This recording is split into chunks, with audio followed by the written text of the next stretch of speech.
நெல்லை மாவட்டம் பாப்பன்குளம் அருகே உள்ள உப்புக்கரை குளம் உடைந்துள்ளது. குளம் உடைந்து வெள்ளம் ஆக்ரோஷத்துடன் வெளியேறி வருகிறது. குளத்திலிருந்து வெளியேறும் வெள்ளம் விளைநிலங்களுக்குள் புகுந்துள்ளது.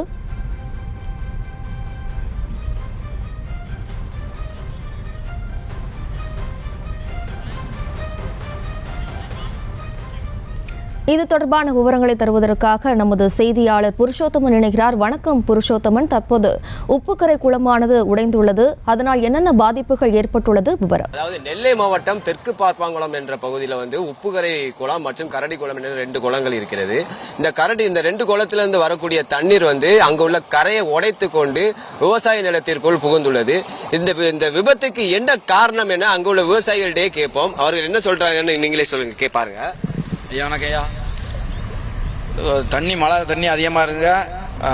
அந்த குளத்துக்கு அந்த கரடி குளம் உப்பு குளம் 2 குளம் இருக்கு. 2 குளத்துக்கும் மேல் பக்கம் தென்பக்கத்தோடி ஆக்கிரமிப்பு ரொம்ப இருக்கனால தண்ணி போக வழி இல்லாமல் நெல் பயிரை பூரா அடிச்சு போயிட்டுங்க. ஓடி குளம் உடஞ்சு போய்கிட்டு இருக்கு. அதாவது இந்த கரை உடைப்புக்கு காரணம் ஆக்கிரமிப்பு அப்படின்னு சொல்றாங்க. என்ன இந்த ஆக்கிரமிப்புகள் எப்படி நடந்துச்சு, அது பத்தி எதுவும் தகவல் சொல்லுங்க. ஐயா, எல்லாமே இந்த பக்கம் 2 பக்கமே விவசாய நிலங்கள். அந்த பக்கம் விவசாய நிலங்களை கொடுத்த அளவுக்கு மீறி குளத்துக்குள்ள வந்துகிட்டு இருக்கு. எல்லாமே குளத்துக்குள்ள வரனால குளம் சுருங்கிக்கிட்டே இருக்கு. அப்ப தண்ணி போக வழி கிடையாது.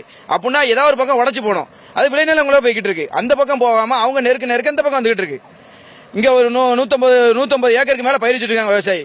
எல்லாத்தையுமே கம்மல் மூக்குத்தி எல்லாத்தையும் அடை வச்சுதான் விவசாயம் பண்ணிட்டு இருக்காங்க. இப்படி உடைச்சு போனா என்ன பண்ண முடியும்?